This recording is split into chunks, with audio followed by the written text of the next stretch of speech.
Hello বন্ধুরা, আজকে আমরা একটা অসাধারণ সিনেমা সম্পর্কে জানতে চলেছি। আর এই সিনেমাটি আজ থেকে 1000 বছর পূর্বে একটা আরব গল্প থেকে তৈরি করা হয়েছে এবং আমি বিশ্বাস করি আমাদের মধ্যে সবাই আলাদ্দিন নামের গল্প ছোটবেলা অবশ্যই শুনে থাকবেন। তবে আলাদ্দিন সিনেমাটির কাহিনী একটু ভিন্ন এবং আমি আশা করি এটা আপনাদের আরো অনেক বেশি ভালো লাগবে। তো যাই হোক, এই সিনেমা শুরু হয় একটা লোককে দিয়ে, যাকে আমরা দেখি সে দুটো বাচ্চাকে কাহিনী শোনাচ্ছে, মানে গল্প শোনাচ্ছে। তো গল্পটি ছিল আলাদ্দিন এবং তার জাদুর চেরাগের। চেরাগ মানে হচ্ছে ল্যাম্প বা বাতি। তো যাই হোক, এরপর আমাদের একটা রাজপ্রাসাদ দেখানো হয়। আর এই রাজপ্রাসাদে একটা ছেলে যার নাম আলাদ্দিন, সে তার বানর নিয়ে চুরি করতে আসে। আর সে একটা পাক্কা চোর ছিল, তবে তার একটা ভালো দিকও ছিল, সেটা হচ্ছে সে বড় লোকদের কাছ থেকে চুরি করে গরিবদের সাহায্য করত, মানে তার মন অনেক ভালো ছিল। তো সে যখন একটি গরিব বাচ্চাকে হেল্প করছিল তখনই একটা মেয়েকে সেখানে দেখা যায়। আর এই মেয়েটি দোকান থেকে ছোট্ট বাচ্চাদের রুটি দেয়, কিন্তু মেয়েটির কাছে কোনো টাকা ছিল না। তাই দোকানের মালিক মেয়েটির হাত থেকে তার ব্রেসলেটটা নেওয়ার চেষ্টা করে। আর তখন তাকে সহায়তা করতে আলাদ্দিন সেখানে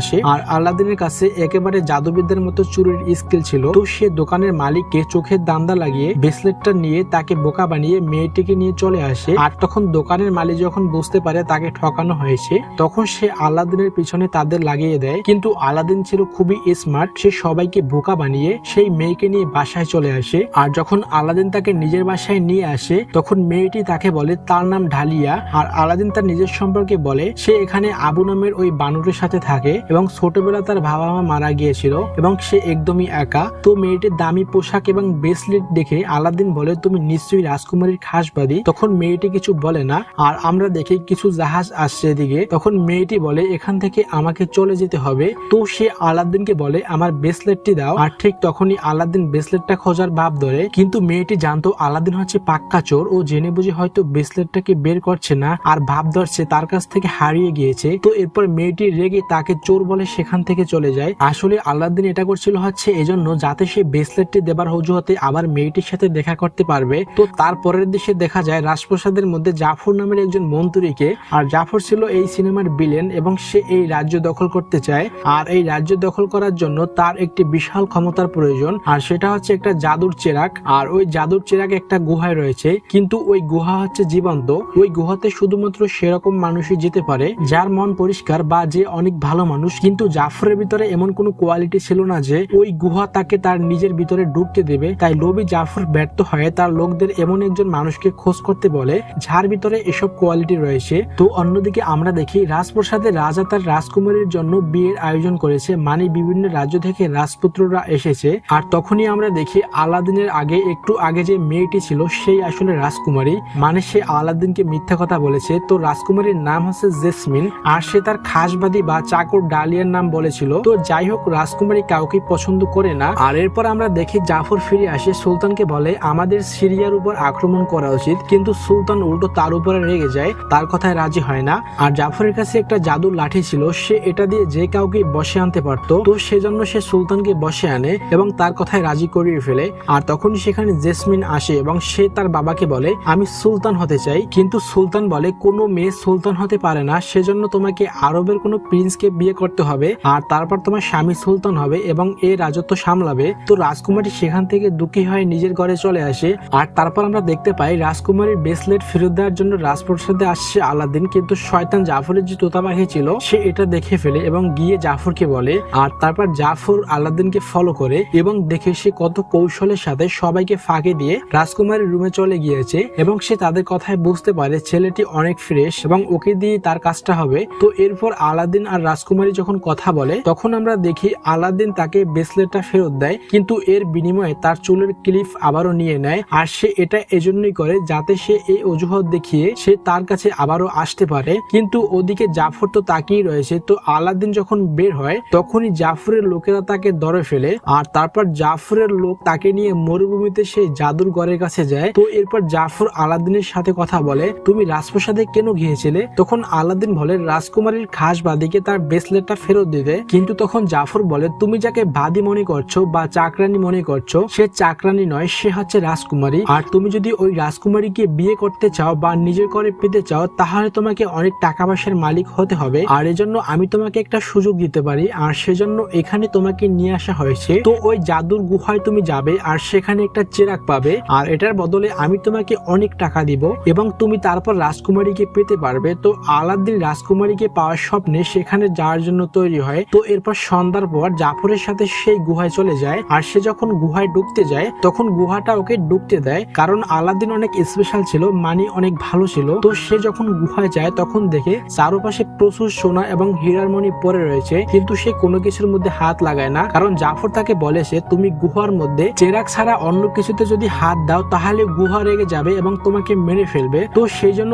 আলাদিন নিজেকে শান্ত করে রাখে। তো সে যখন সামনে যাচ্ছিল তখন দেখে একটা জীবন্ত কার্পেট অনেক বড় একটা পাথরের মধ্যে আটকে রয়েছে। তো সে কার্পেটটাকে সহযোগিতা করে এবং কার্পেট তার উপরে খুবই খুশি হয়ে যায়। তো এরপর আলাদিন দেখে সেই চেরাগটি একটা উঁচু জায়গায় রয়েছে। তো সে যখন ওখানে উঠতে যায় তখন সে পরে যেতে লাগে আর অল্পের জন্য বেঁচে যায়, কিন্তু তখন তার একটা জাকুনিতে লাল হীরা মাটির নিচে পড়তে থাকে, আর আবু নামের ওই বানরটি সেটা ধরে ফেলে। আর ওদিকে আলাদিনও জাদু চেরাগটি হাতে নিয়ে ফেলেছে, কিন্তু আবু ওই হীরাতে হাত দেওয়ার ফলে জীবন্ত গুহাটি রেগে যায় এবং সে তাদের দুজনকে মারার জন্য চারদিকে আগুন জ্বালিয়ে দেয়, মানে আগুনের লালা ফেলতে থাকে, কিন্তু দুজনেই কোনোভাবে বেঁচে গুহার কিনারায় পৌঁছায়। আর তখন সেখানে জাফর তাদের জন্য ওয়েট করছিল, কিন্তু জাফর যখন সেখানে আসে আর সে তাদের ধন্যবাদ না দিয়ে বা বাঁচানোর চেষ্টা না করে আগে বললে জাদুর চেরাগটি আগে আমার হাতে দাও। আর আলাদিন যেহেতু বিপদে ছিল তাই সে ভাবে ওকে জাদু চেরাগটি দিয়ে দিই আমাকে বাঁচাবে, কিন্তু জাদু চেরাগটি দিয়ে দেওয়ার পর জাফর সে চেরাগটি হাতে নিয়ে নেয় এবং আলাদিনকে নিচে ফেলে দেয়। কিন্তু আলাদিনের বানর আবু গিয়ে জাফরের উপরে আক্রমণ করে আর জাফরও তাকে গুহায় ফেলে দেয়। তো তারা দুজনেই গুহায় বন্দী হয়ে যায় আর গুহাও শান্ত হয়ে যায়, কিন্তু বাইরে গিয়ে জাফর তার জাদুর চেরাগ খুঁজে পায় না, কারণ আবু সেও আলাদিনের মতো পাক্কা চোর। তো আলাদিন যখন গুহায় আটকা রয়েছে তখন আবু আলাদিনকে বলে সে জাফরের কাছ থেকে চেরাগটি চুরি করে নিয়ে এসেছে, আর তারপর সে চেরাগটি দেখায় আর আলাদিন সে চেরাগটি দেখতে দেখতে সেখানে একটা গসা দেয়, আর তখনই তার ভিতর থেকে একটা জিন বের হয়ে আসে, আর সে অনেক বছর ধরে চেরাগটির মধ্যে বন্দী ছিল। তো আলাদিনকে বলে তুমি তোমার 3টা ইচ্ছে পূরণ করতে পারবে, মানে তুমি যা বলবে আমি সেটাই তোমার পূরণ করব। তো আলাদিন তখন তাকে বলে আমার ইচ্ছা এটাই, এখন গুহা থেকে বের হব। তো তারপরে জিন তাড়াতাড়ি জাদু দিয়ে তার গুহা থেকে বের করে আনে। তো এরপর তারা যখন বাইরে আসে তখন আলাদিন জিনকে জিজ্ঞাসা করে জিন তোমার ইচ্ছে কি? তখন জিন বলে আমার ইচ্ছা একটাই, আমাকে মানুষ বানিয়ে দেওয়া হোক যাতে আমি মানুষের মতো সুন্দর জীবনযাপন করতে পারি। তো তখন আলাদিন বলে হতাশ হয় না, আমার তো আরো 3টা ইচ্ছে রয়েছে, আমার শেষ ইচ্ছেটা আমি এটাই করব যাতে তুমি মানুষ হয়ে যাও। তখন জিন বলে তোমার 3টা নয় তোমার 2টা ইচ্ছে রয়েছে। তখন আলাদিন বলে তোমার একটু ভুল হয়েছে, প্রথম ইচ্ছেটা যে চাওয়া হয়েছে সেটার বাসা কিন্তু আমি দেইনি, তো সেটা আমার গণনার মধ্যে পড়ে না। তখন জিন রিভিউ করে দেখে এবং বলে হ্যাঁ তোমার কথাই ঠিক। তো তারপর জিন বলে আলাদিন তাহলে তুমি তোমার প্রথম ইচ্ছের কথা বলো। তখন আলাদিন বলে আমার প্রথম ইচ্ছে এটা যে তুমি আমাকে রাজকুমার বানিয়ে দেবে যাতে করে আমি রাজকুমারের কাছে বিয়ের প্রস্তাব নিয়ে যেতে পারি। তো জিন এমনটাই করে আলাদিনকে রাজকুমার বানিয়ে দেয় আর আবুকে হাতি বানিয়ে দেয়। আর তারপর তারা অনেকগুলো ঘোড়া এবং ব্যান্ডল সহ রাজপ্রাসাদে পৌঁছায়। আর তারপর তারা সবাই যখন রাজপ্রাসাদে পৌঁছায় তখন সুলতান তাদের ভালোভাবে স্বাগত জানায়, কারণ অনেক ধনী রাজা মনে করে, কিন্তু আলাদিন যেহেতু সত্যিকারের রাজকুমার ছিল না তাই সে জানতো না তাকে কি কি ফর্মালিটিস মেনটেন করতে হবে বা কি কি কথা বলতে হবে সেখানে। কিন্তু জিন তখন জাদু খাটিয়ে এমন একটা কাজ করে যার ফলে কেউ সন্দেহ করে না। কিন্তু আলাদিন এমন একবার হাস্যকর কথা বলে যেটা শুনে রাজকুমারীর রাগ হয়ে যায়। আর তখন সুলতান আলাদিনকে বলে আপনি দয়া করে রাতে আবার আসবেন। আসলে সুলতান আলাদিনকে পছন্দ করেছিল এবং সে চাচ্ছিল রাতের পার্টিতে আলাদিন যেন আবার এসে রাজকুমারীকে ইমপ্রেস করতে পারে। তো এরপর যখন রাত্রে পার্টিতে আলাদিন যায় তখন জাফর তাকে বসানোর চেষ্টা করে, কিন্তু জিন এসে আলাদিনকে বাঁচিয়ে নেয়। তো তারপরে জিন আলাদিনকে বলে তুমি রাজকুমারীকে ইমপ্রেস করো, যাও তার সাথে গিয়ে ড্যান্স করো। তো তখন আলাদিন রাজকুমারীকে ইমপ্রেস করার জন্য ড্যান্স করে, কিন্তু রাজকুমারী ইমপ্রেস হয় না, সে সেখান থেকে কিছু না বলেই চলে যায়। তো ওদিকে জিন আর আলাদিন কথা বলছিল, তখন আলাদিনের খুব মন খারাপ ছিল। তখন জিন তাকে বলে তুমি একটা কাজ করো, তুমি রাজকুমারীর রুমে গিয়ে ওর সাথে কিছুক্ষণ কথা বলো। তো এরপর আমরা দেখি জিন রাজকুমারীর খাসবাদী ডালিয়াকে নিয়ে রুম থেকে বের হয়ে যায় যাতে আলাদিন রাজকুমারের সাথে মন মতো কথা বলতে পারে। তো এখানে রাজকুমার আলাদিনকে কিছুটা সন্দেহ হয়, মানে কথার ভাবে মনে হয় আসলে রাজকুমার কিনা বা আগে কখনো দেখেছে কিনা, মানে সন্দেহ সন্দেহ হচ্ছিল ওকে। কিন্তু জিন তার জাদু দিয়ে তাকে সাহায্য করে, যেমন তাকে বলা হয়েছিল তুমি কোন রাজ্যের রাজকুমার। তখন আলাদিন যে রাজ্যের কথা বলছিল সেই রাজ্য আসলেই নেই। তো নায়িকা যখন ম্যাপ দেখায় তখন জিন সেখানে সে রাজ্যের ম্যাপ বানিয়ে দেয়। তো যাই হোক তারপর আমরা দেখি আলাদিন রাজকুমারীকে নিয়ে তার জাদুর কার্পেটে বসিয়ে শহরের দিকে যায়, মানে শহরে ঘুরতে যায়। আর তখন আলাদিনের কথা শুনে রাজকুমারীর সন্দেহ হয় যে সে আলাদিনকে অবশ্যই আগে একবার দেখেছে বা আলাদিনের সাথে মিট হয়েছে। কিন্তু এখানে আলাদিন আবার মিথ্যার আশ্রয় নেয়, সে বলে হ্যাঁ তুমি আমাকে দেখেছো, আমি সেই ছেলে যে গরিব হয়ে এখানে এসেছিলাম যাতে করে এখানকার মানুষের আমি আসল অবস্থা জানতে পারি এবং তাদের সাহায্য করতে পারি। তো এতে নায়িকা আরো ইমপ্রেস হয়ে যায় এবং তারা দুজনে ভালো সময় কাটায়। আর এরপর তারা যখন ফিরে আসে তখন ওই শয়তান জাফরের তোতা পাখি এটা দেখে ফেলে। আর এরপর দিন আমরা দেখি জাফরের লোকেরা আলাউদ্দিনকে ধরে ফেলেছে এবং তাকে জানালা দিয়ে সমুদ্রে ফেলে দেওয়ার প্রস্তুতি নিচ্ছে। আর তারা এমনটা এজন্যই করছে কারণ জাফরের কাছে মনে হচ্ছে এটাই আলাউদ্দিন আর সে রাজকুমার নয়। আর সে টেস্ট করতে চাচ্ছে আলাউদ্দিনের কাছে এখনো জাদুর চেরাগ আছে কিনা। যদি জাদুর চেরাগ থাকে তাহলে জিন হয়তো কোনোভাবে বাঁচাতে আসতে পারে, কিন্তু যদি না থাকে তাহলে সে মারা যাবে। তো তারপরে সে আলাউদ্দিনকে সমুদ্রে ফেলে দেয়। আর তখন আমরা দেখি আবু আর জাদুর কার্পেট চেরাগ নিয়ে আলাউদ্দিনের কাছে পৌঁছে যায় এবং চেরাগটিকে তারা তাড়াতাড়ি পানির নিচে ফেলে দেয়। কিন্তু আলাউদ্দিন তো অলরেডি পানির নিচে দম বন্ধ হয়ে অজ্ঞান হয়ে গিয়েছে। কিন্তু ভাগ্যের জোরে সেই চেরাগটিতে আলাউদ্দিনের হাত লেগে যায় আর গোসা খেয়ে জিন বাইরে চলে আসে। কিন্তু জিন বাইরে আসলেও তো আলাউদ্দিনকে বাঁচাতে পারবে না, কারণ তাকে তো অর্ডার করতে হবে। তো জিন আবার আলাউদ্দিনকে অনেক ভালোবাসে। সে তখন কি করে, সে আলাউদ্দিনের দ্বিতীয় ইচ্ছা আলাউদ্দিনের হাত দিয়ে লিখিয়ে নেয় এবং আলাউদ্দিনকে বাঁচিয়ে নেয়। তো এর পরের দিন রাজকুমারী আর আলাউদ্দিন সুলতানের কাছে যায় আর আলাউদ্দিন সুলতানের কাছে বলে জাফর হচ্ছে বেঈমান, ও আপনাদের রাজত্ব দখল করার চেষ্টা করছে। আর তখনই সেখানে জাফর চলে আসে এবং সে তার জাদুর লাঠি দিয়ে সুলতানকে আবার বসে নেওয়ার চেষ্টা করে। আর এটা দেখে আলাউদ্দিন দ্রুত তার জাদুর লাঠি ভেঙে ফেলে আর সুলতান ঠিক হয়ে যায়। আর যখনই ঠিক হয়ে যায় তখন সে বুঝতে পারে জাফর তাকে দিয়ে অনেক কাজ করিয়েছে এবং ওই লাঠির সাহায্যে তাকে অনেকবার বশ করেছে। তো তখন সে বেঈমানির শাস্তি হিসাবে জাফরকে বন্দি করে। তো রাতে যখন জাফর বন্দি ছিল তখন আমরা দেখি জাফরের তোতা পাখি এসে তাকে মুক্ত করে। আর অন্যদিকে সুলতান আলাউদ্দিনকে ধন্যবাদ জানিয়ে বলে তুমি আমার রাজ্যকে বাঁচিয়েছো আর এর সাথে আমি চাই আমার মেয়েকে তুমি বিয়ে করো আর তারপর আমার রাজত্ব তুমি শাসন করো। তো তখন আলাউদ্দিন জিনকে বলে আমি আমার তৃতীয় ইচ্ছা হিসাবে তোমাকে মানুষ বানাতে চেয়েছিলাম, কিন্তু সেটা আমি করব না, কারণ আমাকে রাজকুমারীকে বিয়ে করতে হবে। তো এই জন্য সুলতানের সামনে সবসময় আমাকে রাজকুমার হয়ে থাকতে হবে আর এটা তোমার সাহায্য ছাড়া সম্ভব নয়। তো এই জন্য তোমাকে জিনই থাকতে হবে। তো জিন আলাউদ্দিনকে বলে প্লিজ এমনটা করো না, তুমি কতক্ষণ মিথ্যার আশ্রয় নেবে। এবং জিন তার মনের ইচ্ছার কথা বলে যে সে মানুষ হতে চায়, সে মানুষের মতো বাঁচতে চায়। মানে জিন অনেক মন খারাপ করে এবং হতাশ হয়ে সে তার চিরাগের মধ্যে চলে যায়। কিন্তু আলাউদ্দিনের এতে কোনো কিছু মনে হয় না। তো যাই হোক, এরপর আলাউদ্দিন যখন নিজের বাসায় চলে আসছে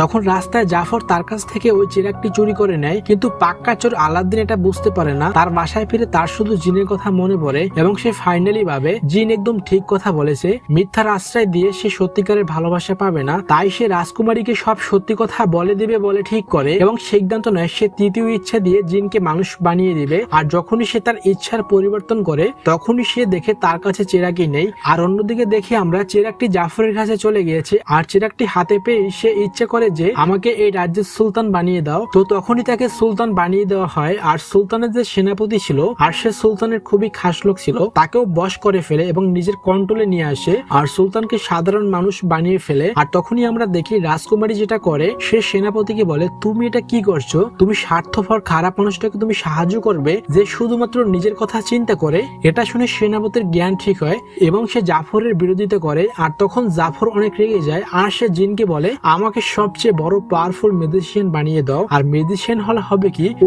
নিজের জাদু দিয়ে জিনের সাহায্য ছাড়া অনেক কিছু করতে পারবে। তো জিন যেহেতু জাফরের বাধ্য ছিল তো তাকে এমনটাই করে দেয়। আর তখনই জাফরকে মেজিশিয়ান বানিয়ে দেওয়া হয়। সে সব সৈন্যদের বন্দী করে। আর তখন আমরা দেখি রাজকন্যার বাঘটি জাফরের উপরে আক্রমণ করতে যায় আর জাফর বাঘটিকেও মেরে ফেলে। মানে খুব খারাপ অবস্থা। আর তখনই ওখানে আলাউদ্দিন আসে আর আলাউদ্দিন সে চিরাগটি চুরি করার চেষ্টা করে, কিন্তু জাফর এখন অনেক শক্তিশালী, সে তার জাদু দিয়ে ওকে ধরে ফেলে। তারপর জাফর সবার সামনে আলাউদ্দিনের সত্য পরিচয় দেয়, বলে ও কোনো রাজকুমার নয়, ও হচ্ছে একটা চোর আর এর জন্য ওকে মৃত্যুদণ্ড দেওয়া হলো আর শাস্তি স্বরূপ তাকে বরফ দেশে পাঠিয়ে দেওয়া হয় যাতে সেখানে সে মরে যায়। আর তারপর যখন রাজকুমারীকে বাধ্য করে তুমি আমাকে বিয়ে করো, না হলে আমি তোমার খাসবাদী ডালিয়াকে আর সুলতানকে মানে তোমার বাবাকে মেরে ফেলবো। আর অন্যদিকে জিন কার্পেটকে বলে আলাউদ্দিনকে সাহায্য করো, ওকে বাঁচিয়ে নিয়ে আসো। তো পরের দিন যখন জাফর রাজকুমারীকে বিয়ে করছে তখন রাজকুমারী দূর থেকে দেখে আলাউদ্দিন কার্পেটে বসে এদিকে আসছে। এটা দেখে সে খুশি হয় আর জাফরকে আঘাত করে চিরাগটি নিয়ে আলাউদ্দিন কার্পেটে লাফ দেয়। আর এটা দেখে জাফর অনেক রেগে যায়। আর তার যেহেতু জাদু করার মতো শক্তি ছিল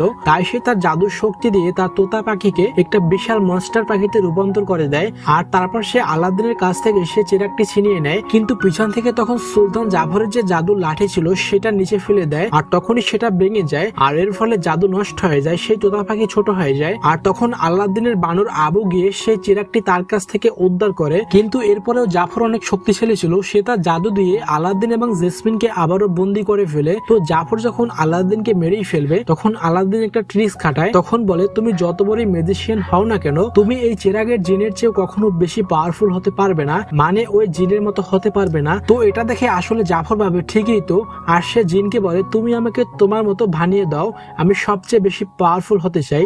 তো জিন তো এতে খুশি হয়ে যায়, আর খুশির খবরটাকে একটু পরে বুঝতে পারবেন। তো জিন তখনই তাকে আরো অনেক বড় এবং শক্তিশালী জিনে রূপান্তর করে দেয়। আর এখানে উল্লেখ্য জাফর যেহেতু বলেছে সে চিরাগের জিনের মতো জিন হতে চায়, তো সেজন্য সেও একটা চিরাগের জিন হয়ে গিয়েছে, মানে জাফর জিন হওয়ার সাথে সাথে তার জন্য একটা চিরাগ তৈরি হয়ে গিয়েছে, আর সে চিরাগের ভিতরে ঢুকে গিয়েছে। আর সে এখন ওই চিরাগের মালিকের শুধুমাত্র গোলাম এবং তার উইশ পূরণ করতে পারবে। তো সে চিরাগে বন্দী হবার পর জিন ওই চিরাগটি অনেক দূরে ছুড়ে দেয়। তো এরপর সুলতান আলাউদ্দিনের কাছে আসে এবং তাকে সুলতান বানিয়ে দেয় আর রাজকুমারী জেসমিনের সাথে বিয়ে দেয়। আর এখনো কিন্তু আলাউদ্দিনের একটা ইচ্ছে রয়েছে, মানে 3 নম্বর ইচ্ছে রয়েছে। তো সেই ইচ্ছা দিয়ে সে ওই চিরাগের জিনকে মানুষ বানিয়ে দেয়, আর তারপর জিন ডালিয়াকে বিয়ে করে, আর তারপর তাদের 2টো বাচ্চা হয়। আর এই সিনেমাটি ওই বাচ্চাদের কাহিনী শোনানোর সময় থেকে শুরু হয়েছিল। তো এই ছিল অসাধারণ সিনেমাটি। তো কেমন লাগলো অবশ্যই কমেন্ট করে জানিয়ে দিন, আর একটি লাইক করে চ্যানেলটি সাবস্ক্রাইব করে সাথেই থাকুন। তো ভালো থাকবেন, সুস্থ থাকবেন, আল্লাহ হাফেজ।